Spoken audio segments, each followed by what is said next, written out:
letakkan di dalam pengetahuan dan pengalaman hidup saya. Aku loh, sing ngalah karo Rasulullah itu gak ono sak ujunge diriji apa kira-kira jentik. Yang tidak sesel pun dibanding badan Rasulullah. Itu saya aja enggak bisa kok. Sebab kalau saya kawin lagi, itu urusannya nanti saya bersimulasi sampai 100 tahun. Engko nek duwe anak njur aku susu ora ono, anakku sing iki musuhan ora karo anakku sing iki.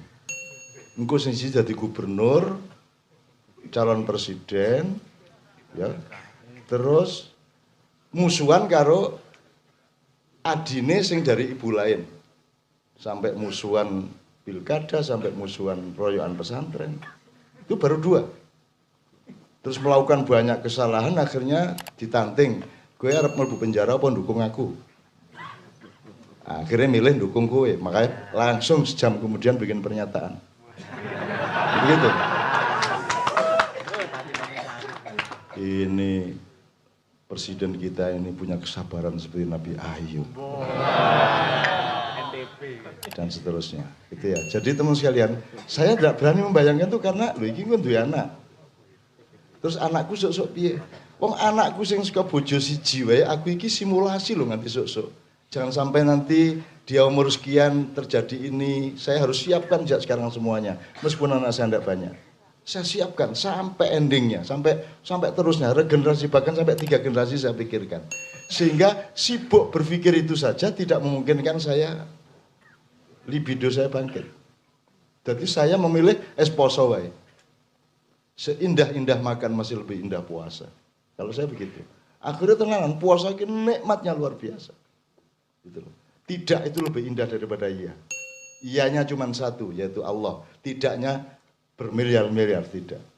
Iyanya cuma Allah Subhanahu wa taala. Nah, kalau kita tarik garis ke Rasulullah, lah yo bojo songo gak ono sing manak. Sing bayi kok meng siji iki lho. Ini memang takdir Allah atau gimana? Kan mestinya deng tridil kayak. Anaknya tridil kayak banget kayak ya toh.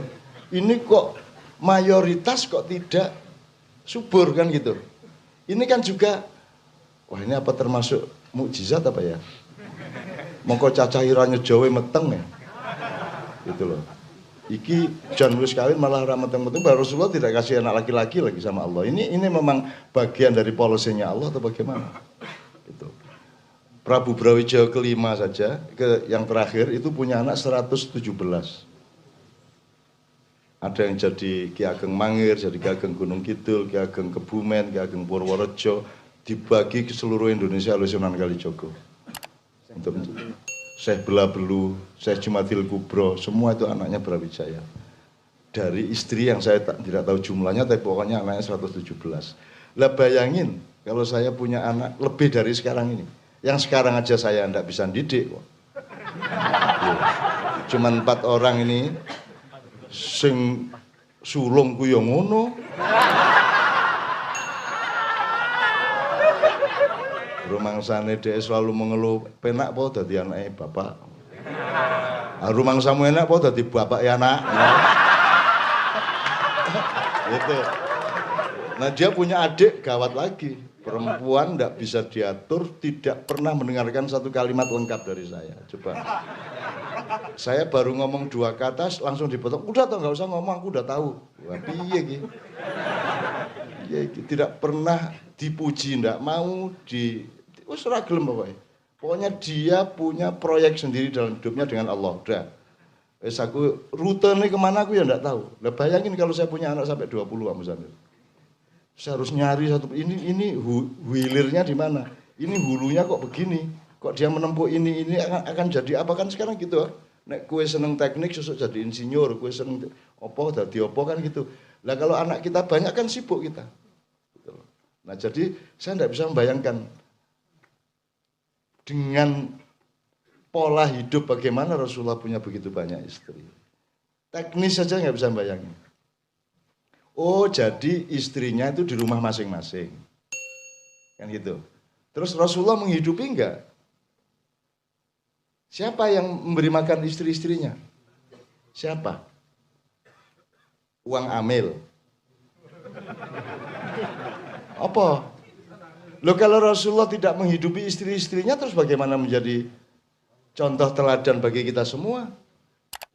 Engko kowe niru. Kowe glundang-glunur yang bucik sunah Rasul. Harus piye coba. Jadi mending saya mengambil pilihan begini.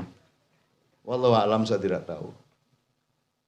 Tapi saya tidak akan mengurangi kekaguman saya, cinta saya, ketakjuban saya tentang Rasulullah yang saya yakini, yang saya tahu.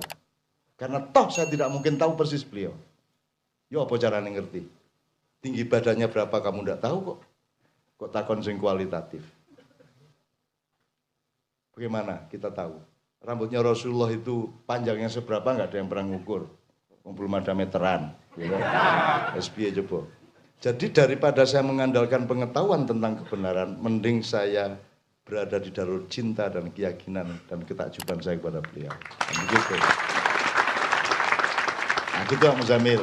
Bahwa ternyata memang benar begitu atau tidak benar begitu ya.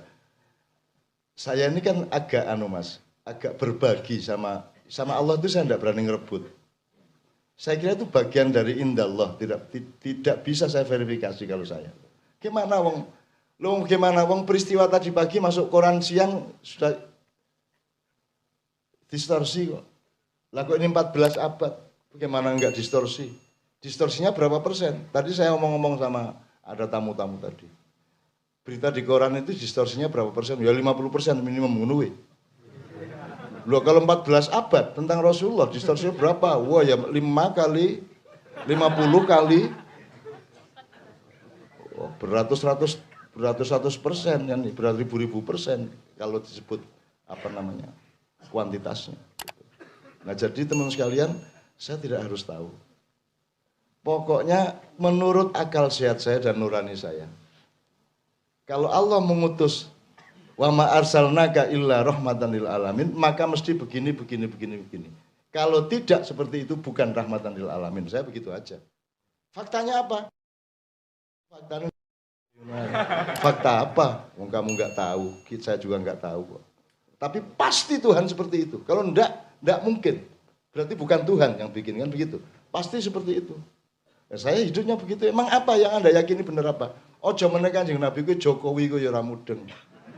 Bung Karno kamu ya enggak tahu, Tan Malaka kamu juga enggak ngerti gitu. Syahrir itu hebatnya apa kamu enggak ngerti. Yusuf Muda Dalam tahu krungu kowe? Musa ngerti sok-sok gitu ya. Kan kita lebih banyak enggak tahu daripada, jadi jangan mengandalkan kebenaran. Jadi jangan sok mengekspresikan kebenaran yang seolah-olah itu benar-benar sungguh-sungguh benar dan kamu yakini. Tidak. Yang menjadi pertimbangan utama adalah tadabbur, Mas. Pokoknya efeknya harus merupakan kemaslahatan bersama. Sebenar apapun dia kamu ketahui atau kamu yakini, jangan diungkapkan kalau tidak menjadi kemaslahatan bersama. Kan begitu. Kecuali ada orang yang mendistorsikan kita. Nah, itu bukan kesalahan kita kan begitu. Tapi kan niat kita betul-betul tadabbur, benar tadabbur. Tafsir boleh asal taat kepada tadabbur, kan begitu. Nah jadi Pak Muzamil mohon izin, saya tidak bisa bayangin Rasulullah punya istri banyak. Tidak bisa bayangin. Dan apalagi istri banyak kok tidak jelas tempatnya, nggak jelas ngerjainnya kapan, gitu. Gitu ya, apa sampai 40 kali laki-laki. Oh bayangin lah, kok cuma 9 kalau 40 kali. Kekuatannya Rasulullah sebagai laki-laki 40 kali lipat toh. 40 dari Rasulullah itu 40 kali lebih kuat daripada setiap laki-laki gitu. Anak ngono kok ora sepetang puluh sisan bojone. Supaya pas tuh. Daripada berlebihan kok nyabun. Sing guyu berarti biasa.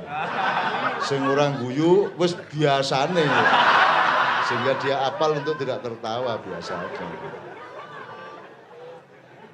Jadi Pak Muzamil, saya kira saya tidak sedang mengadu domba Anda berdua untuk menentukan kebenarannya yang mana. Saya cuma ingin mengatakan Anda harus punya sikap dalam hidup Anda.